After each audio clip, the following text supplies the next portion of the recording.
and you will have to answer questions on what you hear. There will be time for you to read the instructions and questions, and you will have a chance to check your work. All the recordings will be played once only. The test is in 4 sections. At the end of the test, you will be given 10 minutes to transfer your answers to an answer sheet.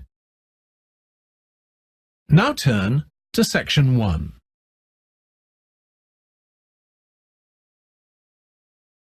Section 1.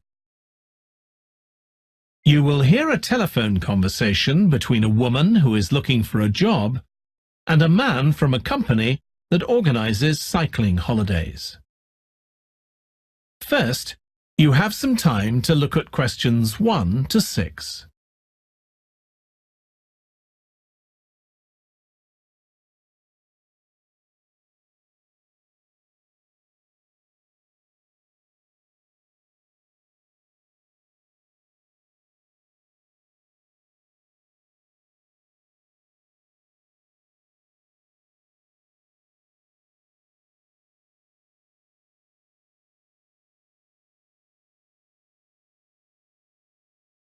You will see that there is an example that has been done for you.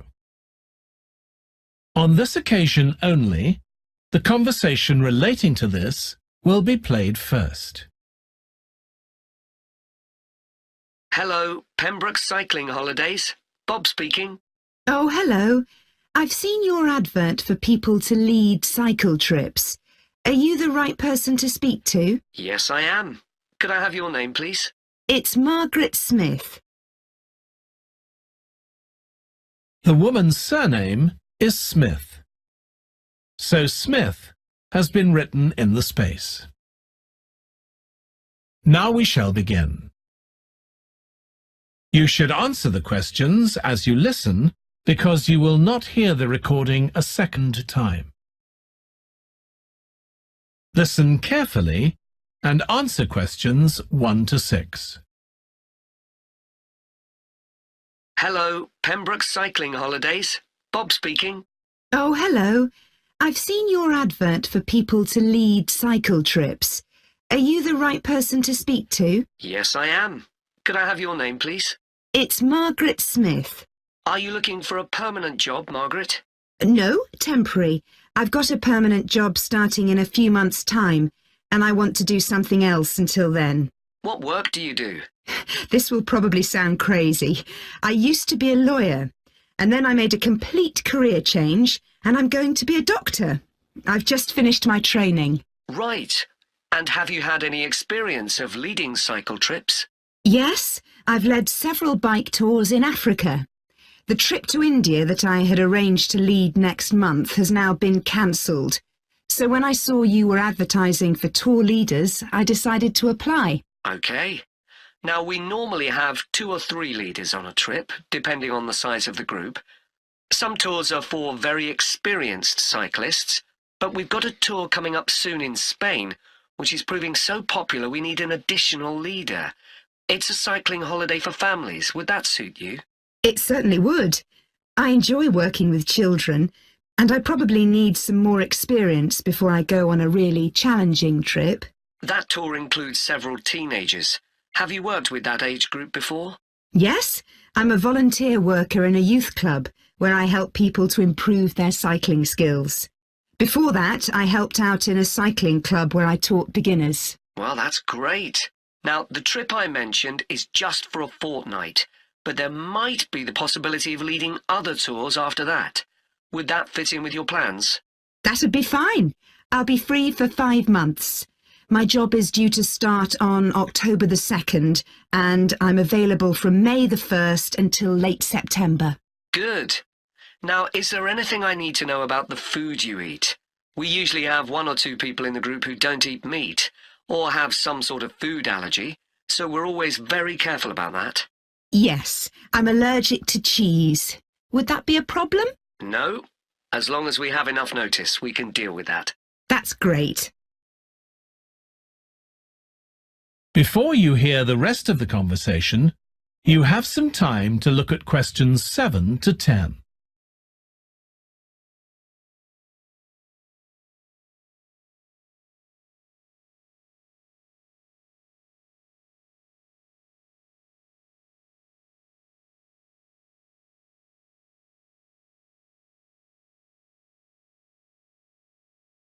Now listen and answer questions 7 to 10. It sounds really interesting. Would you like me to fill in an application form? Yes, please. Where should I post it to? Could you send it to 27 Arbuthnot Place, Arbuthnot Place, Dumfries, And what's the postcode, please? DG7 4PH. Was that P Papa or B Bravo? P Papa. Got that. If you could return the application form by Friday this week, we can interview you on Tuesday next week. Say 2:30? Would that be possible for you? Yes, it's fine. You're quite a long way from where I live, so I'll drive over on Monday. Should I bring anything to the interview? We'll have your application form, of course, but we'll need to see any certificates you've got that are relevant in cycling, first aid, or whatever. OK. And at the interview, we'd like to find out about your experience of being a tour guide. So, could you prepare a 10-minute talk about that, please? You don't need slides or any complicated equipment, just some notes. Right. I'll start thinking about that straight away. Good. Well, we'll look forward to receiving your application form and we'll contact you to confirm the interview. Thanks very much. Thank you, Margaret. Goodbye. Bye. That is the end of section 1. You now have half a minute to check your answers.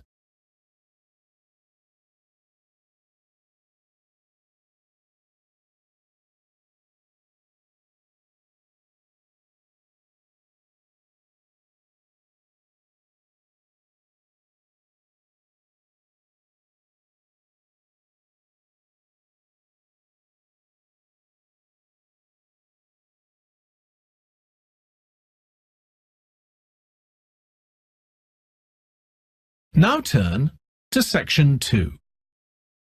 Section 2. You will hear a podcast about an area called the Sheep Market in a New Zealand city. First, you have some time to look at questions 11 to 14.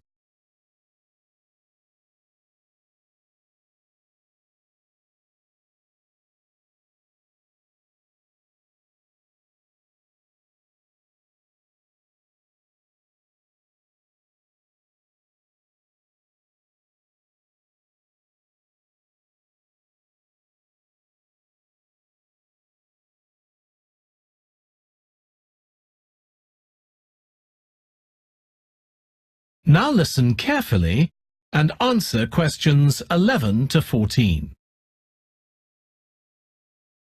Welcome to this podcast about the sheep market, which is one of the oldest parts of the city.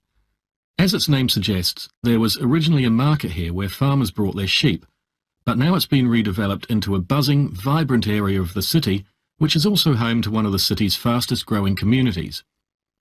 The nearby university has always meant the area's popular with students who come in to enjoy the lively nightlife, but now graduates embarking on careers in the worlds of fashion and design are buying up the new apartments recently built here to replace the small houses where the market workers used to live.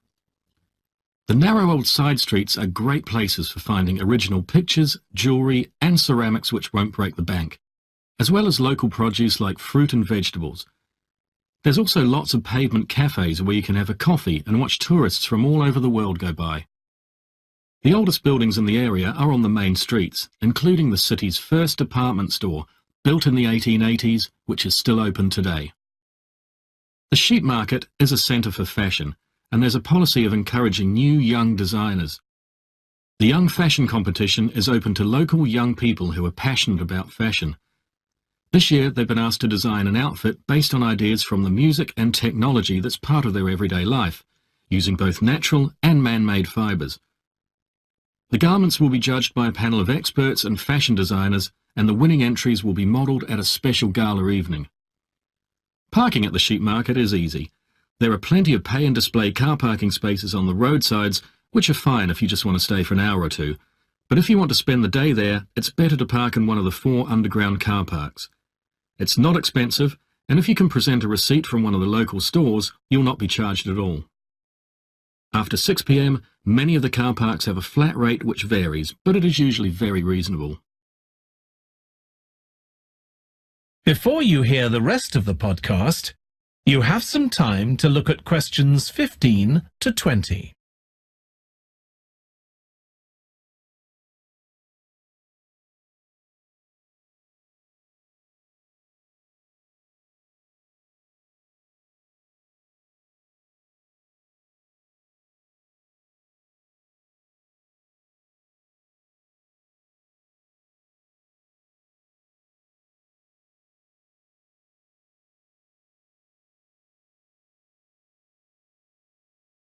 Now listen and answer questions 15 to 20. The sheep market is one of the main centres for art and history in the whole of the country. If you look at our map, you'll see some of the main attractions there. Most visitors start from Crawley Road at the bottom of the map. The Reynolds House is one of the oldest houses in the city and is open to the public. It's on the north side of Crawley Road, next to the footpath that leads to the public gardens. The area is particularly interesting for its unusual sculptures. The thumb is just what its name suggests, but it's about 10 metres high. You'll see it on Hill Road, across the road from the bank. The museum's got a particularly fine collection of New Zealand landscapes. It's on the east side of the sheep market, on City Road. It's on the other side of the road from the public gardens, immediately facing the junction with Hill Road. The Contemporary Art Gallery is on a little road that leads off Station Square, not far from the public gardens. The road ends at the gallery. It doesn't go anywhere else. That's open every day except Mondays. The Warner Gallery specialises in 19th century art. It's on City Road, near the junction with Crawley Road, on the same side of the road as the public gardens. It's open on weekdays from 9 to 5 and entry is free. Finally, if you're interested in purchasing high-quality artwork, the place to go is Nucleus. You need to go from Crawley Road up through Station Square and east along Hill Road until you get to a small winding road turning off. Go up there and it's on your right. If you get to City Road, you've gone too far. That is the end of section 2. You now have half a minute to check your answers.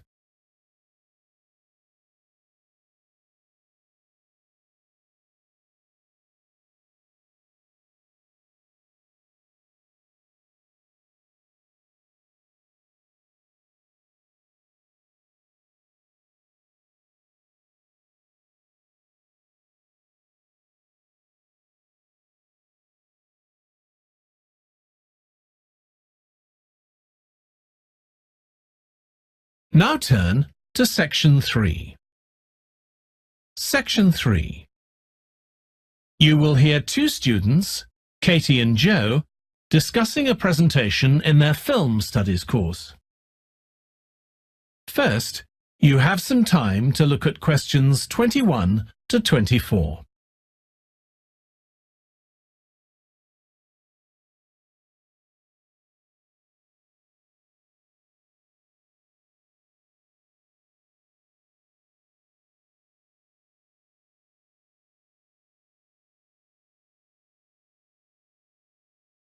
Now listen carefully and answer questions 21 to 24. Joe, you know I'm giving a presentation in our film studies class next week. Yes. Well, could we discuss it?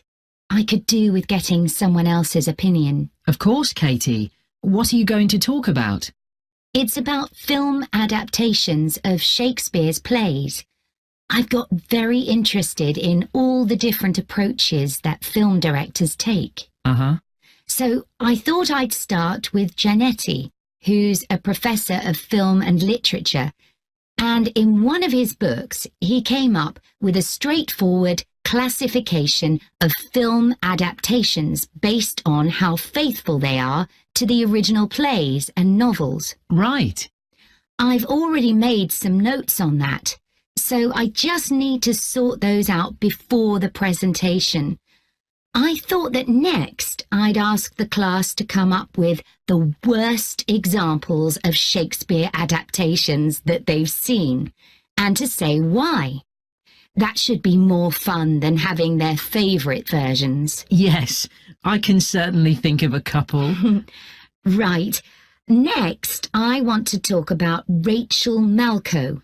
I came across something on the internet about her work on film adaptations, and I was thinking of showing some film clips to illustrate her ideas. Will you have enough time, though, both to prepare and during the presentation?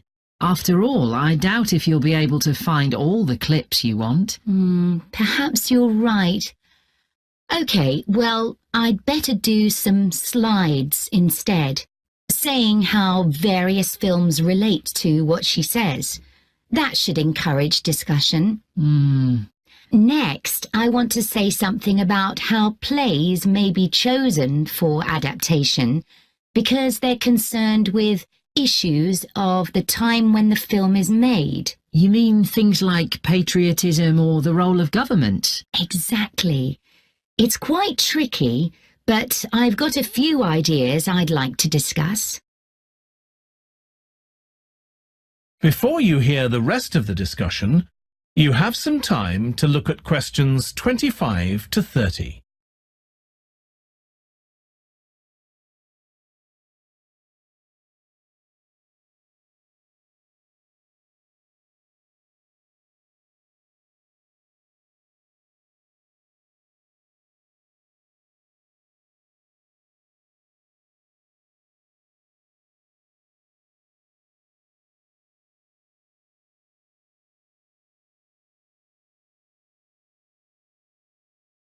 Now listen and answer questions 25 to 30.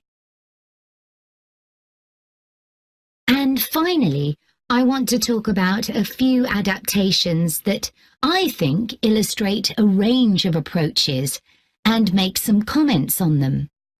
Do you know the Japanese film Ran? I haven't seen it. It was based on Shakespeare's King Lear, wasn't it? That's right. It was a very loose adaptation, using the same situation and story, but moving it to 16th century Japan instead of 16th century Britain. So, for example, the king's daughters become sons, because in Japanese culture at that time, women couldn't succeed to the throne. OK. I hope you're going to talk about the 1993 film of Much Ado About Nothing. I think that's one of the best Shakespeare films. It really brings the play to life, doesn't it? Yes, I agree. And I think filming it in Italy, where the play is set, makes you see what life was like at the time of the play. Absolutely. Right, what's next? Next, I thought Romeo and Juliet, the 1996 film, which moves the action into the present day. Yes, it worked really well, I thought, changing the two feuding families in the original to two competing business empires, even though they're speaking in the English of the original play. You'd expect it would sound really bizarre, but I found I soon got used to it. Me too. Then I thought I'd include a real Hollywood film, one that's intended to appeal to a mass commercial audience. There must be quite a number of those. Yes, but I've picked the 1996 film of Hamlet. It included every line of the text, but it's more like a typical action hero movie. There are loads of special effects, but no unifying interpretation of the play. All show and no substance. Exactly. Then there's Prospero's books, based on The Tempest. That was really innovative from a stylistic point of view. Didn't it include dance and singing and animation as well as live actors? Yes, it did. I also want to mention Looking for Richard. Did you ever see it? No, but I've read about it. It was a blend of a documentary with a few scenes from Richard III, wasn't it? That's right. It's more a way of looking into how people nowadays connect with the playwright. The play is really just the starting point. And that'll be where I finish. Well, it sounds as though it'll be very interesting. That is the end of section 3.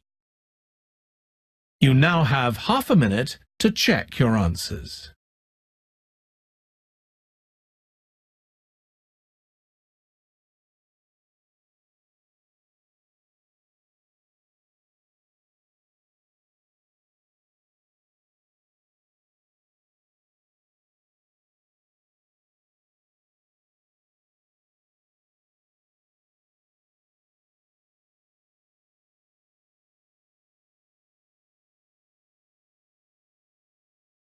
Now turn to section 4.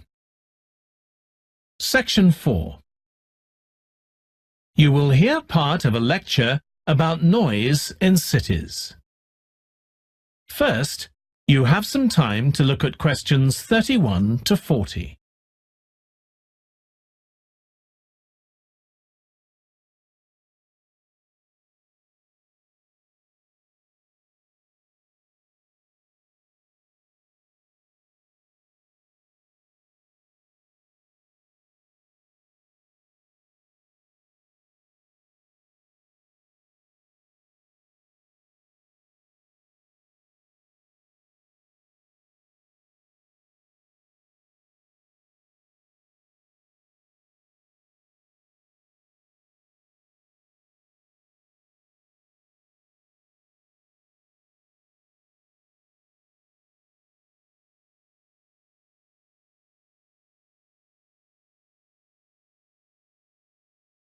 Now listen carefully and answer questions 31 to 40. This lecture will be about the science of acoustics, the study of sound, in relation to urban environments such as cities. As an acoustic engineer myself, I think this is an area where we're likely to see great changes. In the past, researching urban soundscapes was simple. We measured levels of sound in decibels, so I used to take my sound meter and I measured the noise somewhere, and then I might ask a sample of people to say at what level the sound became annoying. With data like this, acoustic engineers have been able to build up what we call noise maps, maps of the sound environment. But actually, these aren't a lot of use. What they do show is that the highest noise levels are generally on roads. Well, that's not really very surprising. But there's quite a lot going on that these maps don't show, because they can't capture the complex way that sound varies over time. So they ignore important issues such as the noise someone might hear from the open windows or gardens of their neighbours. And this sort of noise can be quite significant in summer. We don't have any databases on this sort of information. As well as that, these records of sound levels take no account of the fact that people vary in their perceptions of noise.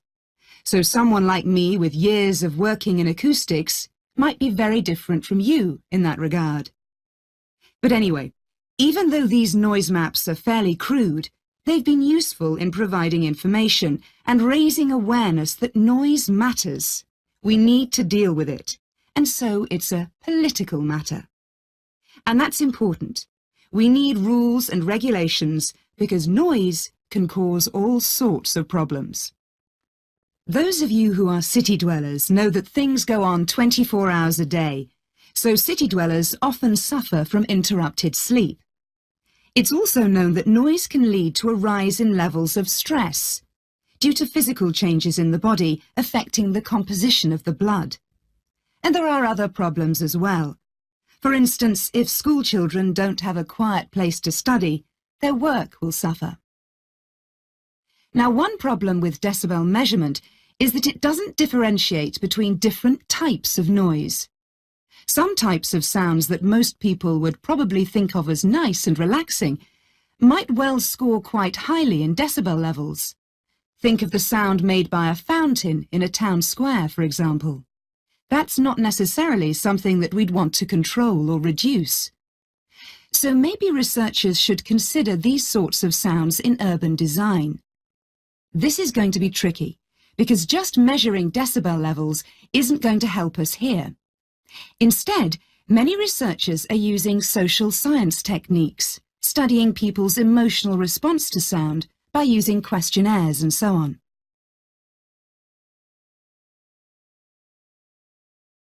So what exactly do people want to hear in an urban environment? Some recent interdisciplinary research has come out with results that at first sight seem contradictory. A city needs to have a sense of activity, so it needs to be lively, with sounds like the clack of high heels on a pavement or the hiss of a coffee machine. But these mustn't be too intrusive, because at the same time we need to be able to relax. One of the major problems in achieving this will be getting architects and town planners to use the research. Apart from studying the basics of acoustics, these people receive very little training in this area. But in fact, they should be regarding sound as an opportunity to add to the experience of urban living, whereas at present they tend to see it as something to be avoided or reduced as far as possible, or something that's just a job for engineers, like the street drainage system. What's needed is for noise in cities to be regarded as an aesthetic quality, as something that has the qualities of an art form. If we acknowledge this, then we urgently need to know what governs it and how designers can work with it. We need to develop a complex understanding of many factors. What is the relationship between sound and culture? What can we learn from disciplines such as psychology about the way that sound interacts with human development and social relationships, and the way that sound affects our thoughts and feelings? Can we learn anything from physics about the nature of sound itself? Today's powerful technologies can also help us. To show us their ideas and help us to imagine the effect their buildings will have, architects and town planners already use virtual reality. But these programs are silent. In the future, such programs could use realistic sounds, meaning that soundscapes could be explored before being built. So hopefully, using the best technology we can lay our hands on, the city of the future will be a pleasure to the ears as well as the eyes. That is the end of section 4. You now have half a minute to check your answers.